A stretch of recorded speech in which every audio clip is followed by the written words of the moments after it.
Bien, hemos visto lo cruda que puede ser una profecía. La Cuita, el Templo de la Paz, no solo es conocido por su gran profecía de perdición y muerte, sino por sus mitos y legendarios personajes que han vivido en ella. Hablemos pues de una de las tantas historias que oculta la Cuita, sobre un gato y un caballero. Pero toda obra ha de empezar presentando a los personajes. Comencemos por el legendario caballero de la Cuita, Contumaz, el último seleccionado para separar y prevenir los conflictos de las revoluciones y batallas sociales. Suena mejor de lo que es. Para ser un caballero legendario, hacía más papeleo burocrático que cualquier congresista en sus inescrupulosas vidas. Contumaz fue un fiel siervo de Eyobe V, el que dicen que revivirá según la profecía. Contumaz era su fiel encargado de las revoluciones, provocadas por los monjes del desierto, apostadores compulsivos, de placeres carnales y adicciones varias. Contumaz fue elegido caballero de la corte real tras matar a un melifluo, pese a estar en tratos con cuervos de la bandada, mostrando su amor único a su reino, por encima de toda especie y desafío. Elegido caballero, Contumaz participó en 115 enfrentamientos armados en las puertas del reino. Los enfrentamientos se daban en las puertas del reino, pues el tratado de paz llegaba hasta una línea así de literal. Pasada la línea, todas las razas que hubieran firmado el tratado de paz se veían en la obligación de defender con saña y todo esmero el reino del Templo de la Cuita. Pero delimitando la línea, se llevaban feroces encuentros en los que el comercio y deseos del reino se veían comprometidos. Contumaz estuvo en casi todos los enfrentamientos, y se ganó 2 apodos. Los enemigos le decían Sanguijuela de Fuego y sus protegidos, el Rey de la Flama. Contumaz tenía ascendencia meliflua y poseía control sobre el fuego, como es típico de sus ascendientes. La entrada de Contumaz era seguida de una lluvia de flamas inmensas que llenaban los cielos. Cubiertos los enemigos en llamas o neutralizados, Contumaz pasaba noches en vela frente a un muro de fuego, que él al lado de sus soldados que echaban leña y telas alimentaban. Legendario guerrero, jamás creyó que su peor enemigo sería un gato. Pasemos con el terror de la Cuita. Edimilo, uno de los miles de revolucionarios del Templo de la Cuita. Este gran revolucionario es muy reconocido por ser un gato.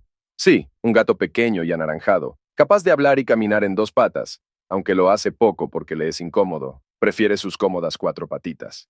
Edimilo fue el gato de un grupo revolucionario.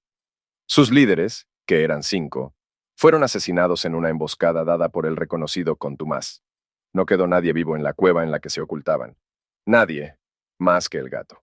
El abandonado felino, desesperado por el hambre, recurrió a no desperdiciar lo que habían dejado en el piso. Lo complicado viene ahora.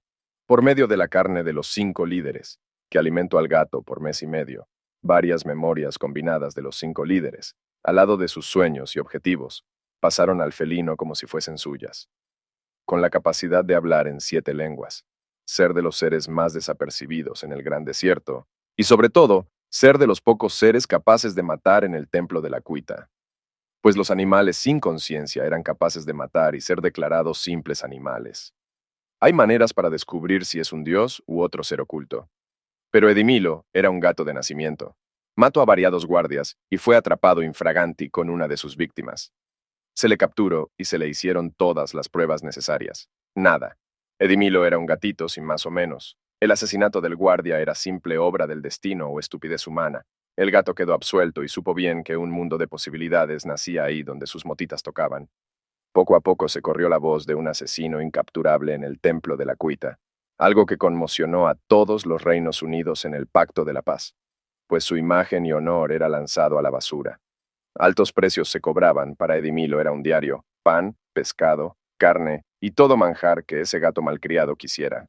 Era un concupiscente, cual humano, pero nunca descuidó su forma, y de hecho se entrenó para que su pequeño tamaño y casi carente fuerza no fuese obstáculo. El renombre de la Parca de la Cuita llamó a Contumaz a convocar un estado de emergencia que puso cada mercado patas arriba. Pero lo máximo que encontraban eran gatos. Gatos con los que Edimilo podía comunicarse también y convencer más fácil de trabajar para él por simplezas como comida y protección. Edimilo trabajaba con humanos también, entre ellos, uno de los pocos sobrevivientes de la masacre de su grupo, que era un simple niño que tras la masacre se hizo zapatero. Uniéndose a Edimilo, en su zapatería corrían millones equivalentes a los tesoros reales. El niño, Cese, no era tonto. Si encontraban la zapatería, correría su sangre, jamás la del gato. Sabiendo bien eso, Cese se hizo de un grupo grande para protegerse. Edimilo tampoco tenía tantos deseos en los que gastar tanto. El reino era fértil en comercios. Los productos que Edimilo disfrutaba eran incluso baratos. Cese tenía que aprovechar el dinero que no usaba el gato para proteger su cabeza del furioso contumaz que buscaba a un rival, que jamás imaginaría que fuese un gato. Edimilo y Contumaz se enfrentaron por fin en lo que se conoció como el Día de la Sangre y los Gatos. Edimilo era un asesino audaz y rápido, incapturable para el ojo humano. Contumaz lo odiaba, sin siquiera conocerlo.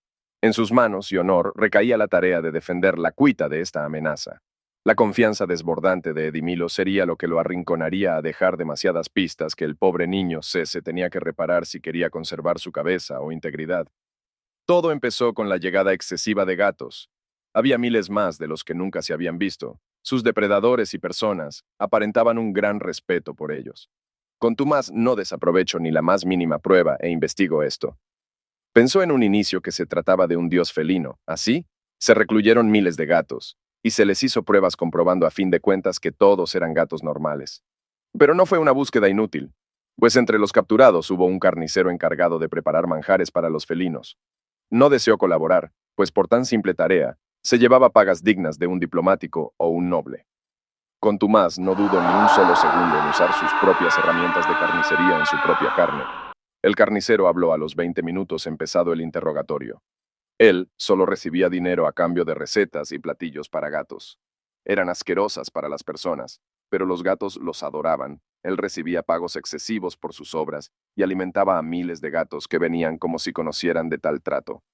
El que le daba el dinero era el pobre niño Cese, quien fue capturado en cuanto se descubrió el movimiento de dinero. Cese era protegido por bandidos y asesinos a sueldo. Si pagaba sueldos millonarios a carniceros, les daba casi todo lo que le quedaba de dinero a quienes lo protegían, haciéndose de una armada digna de un reino. Contumaz reclamó a Cese, pero su guardia empezó la huida sabiendo que en nombre de la cuita podrían ser atacados y arrestados, pero si respondían se enfrentaban a una guerra. Debían salir del reino para iniciar un enfrentamiento. Cese comenzó una huida al lado de su larga guardia que movió y puso los mercados patas arriba.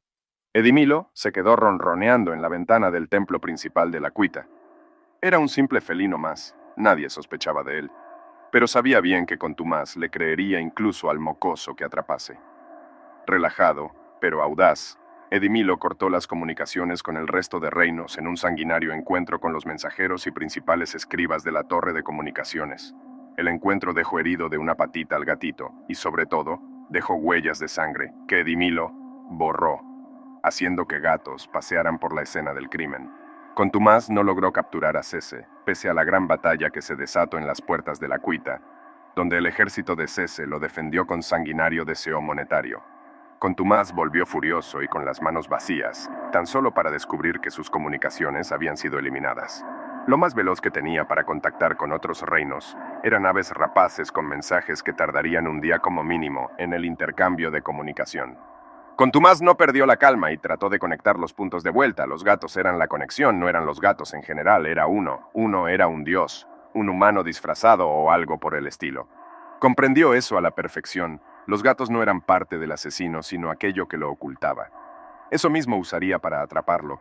Convocó sin presión o desespero a una junta de investigadores, semidioses y animales con conciencia. Sobre todo, cuervos de la bandada que llenaron las calles y supieron seguir a los gatos y desenmascararlos con eficacia. Se necesitó un mes de investigación, pero se dio con el culpable, un gato naranja. Uno de los únicos de todo el reino, pues en su propia órbita de omnipotente, le gustaba ser de los pocos naranjas, otro osadía que le costaría la fortuna y carrera. Edimilo perdió todo contacto con Cese tras su huida. El niño no fue tonto. Se llevó buena parte de sus tesoros guardados en su huida. Hacer trabajos no era lo mejor ahora que la ciudad era centro de miles de investigaciones, algunas verdaderas y otras falsas que igual despistaban y desconcentraban al pobre felino. Edimilo usó sus últimos tesoros en la compra de hombres e incluso infiltrados y traidores de la cuita. Su estrategia era IR, por las autoridades mayores, y estaba tan bien planeado que hubiera cumplido su cruel cometido, si Contumaz no lo hubiera tenido en mira en todo momento. Sabía ahora sus movimientos. Sabía a quién buscaba por ridículo y grosero que fuese para su honor. El gato naranja era vigilado, pero se le dejó actuar para que cayera en confianza. Fue en su primer movimiento contra la nobleza. La primera era una joven hija de una quilla, nobleza de la bandada. Sabiendo que sería su víctima en la noche, la habitación fue acordonada y a la entrada del felino, este fue atrapado, pese a los trucos que tenía preparado para ese tipo de ocasiones. Edimilo fue apresado y contumaz le hizo hablar. Se había acabado. La parca había sido capturada con las motitas en la masa.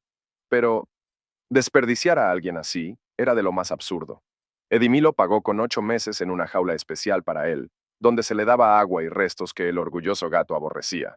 Contumaz lo convenció por fin, antes de que su jaula se volviera un cubil, dejar la clandestinidad y unirse a las tropas de la cuita, con beneficios limitados, pero iguales, como la mano asesina dentro del templo. Edimilo admitió su derrota y se unió a la cuita en una ceremonia secreta. Quienes no lo conocían lo tenían por la mascota de algún noble, tratado con respeto y respaldado por guardias. Pero Edimilo siguió como el único asesino de la cuita, cambiando sus nombres en las calles por sus nuevas víctimas. Asesinos, ladrones o incluso criminales que usaban la cuita como escondite. Se le nombró como el asesino de ratas, fiel compañero de Contumaz, en su insaciable búsqueda de la paz, en nombre de la cuita.